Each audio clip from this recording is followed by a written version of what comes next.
What would you do if your company began violating your community rights with the technology you built? Hi, I'm New Powers, and I'm an electrical and computer engineering major at Cornell.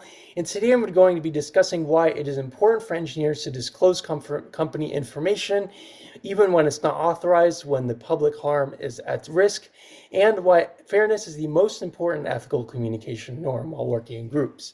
So first, a little bit about myself. So I'm from Los Angeles, California, and I was interested in STEM in high school, leading me to clubs like Sustainability Council and Science Olympiad. Now, one of my communication strengths is doing detailed technical breakdowns for the general public, as I've done so in my environmental education social media account to millions of people.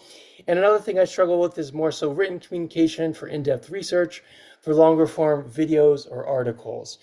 Now, next I'll talk about the National Society for Professional Engineers Code of Ethics, in which it states that engineers shall not reveal facts or information without the prior consent of the client or employer. And I disagree with this. This is because certain information held by the client or employer that engineers have could actually harm the public, and therefore it needs to be disclosed even against their authorization.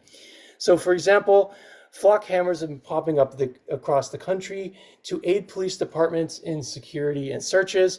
However, these powers have been abused, and police have been stalking their exes and romantic partners.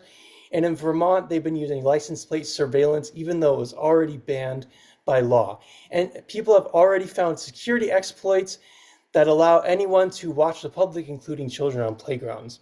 So had engineers at Flock disclosed this information beforehand, lawmakers could have stopped and prevented these injustices. Now, next I'll talk about the importance of fairness. And so the most important ethical communication norm is fairness, because it allows group members to divide work evenly, voice their opinions, and share information.